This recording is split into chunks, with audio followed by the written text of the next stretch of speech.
परिस्थितीचं रडगाणं गाण्याऐवजी कल्पकता आणि मेहनतीच्या जोरावर परिस्थितीवर मात करता येऊ शकते, हे नंदुरबार जिल्ह्यातल्या एका युवकानं सिद्ध करून दाखवलंय.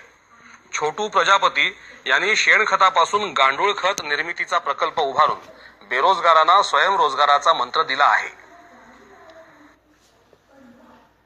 पदवीपर्यंत शिक्षण घेतलेल्या नंदुरबार जिल्ह्यातल्या बोरदगावच्या छोटू प्रजापती यांनी नोकरीच्या मागे न लागता शेतीपूरक स्वयंरोजगार निर्मितीचा ध्यास घेतला. रासायनिक खतांचे दुष्परिणाम पाहता त्यांनी गांडूळ खत निर्मितीचा उद्योग सुरू केला. हातात पुरेसं भांडवल आणि स्वतःची जमीन नसतानाही त्यांनी प्रकल्पासाठी नेट शेड उभारून जमिनीवरील बेड पद्धतीचा अवलंब केला.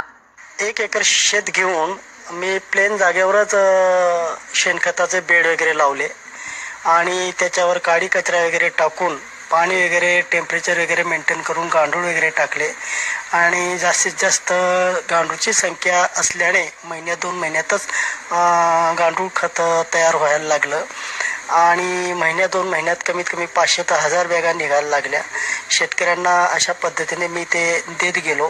या प्रकल्पात त्यांनी जैविक रोपवाटिकाही तयार केली आहे.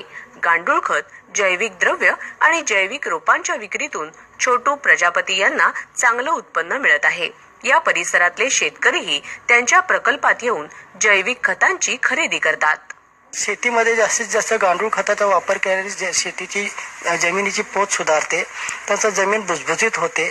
तर कसं आहे, रासायनिक खतं वगैरे दिल्याने जमिनी नास्तिक होते, नापीक होते. पण हे खत टाकल्यावर कमीत कमी 8 दिवस 15 दिवस पाणी पिकाला नाही भेटलं तरी झाड कलर सोडत नाही आणि याच्यामध्ये त्याची रोगप्रतिकार वगैरे शक्ती वाढते, रूट वगैरे डेव्हलप होतात, समाधानकारक उत्पन्न भेटतं.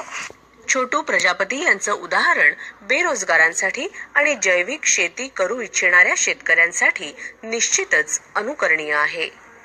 दूरदर्शन बातम्यांसाठी जगदीश जयस्वाल, नंदुरबार.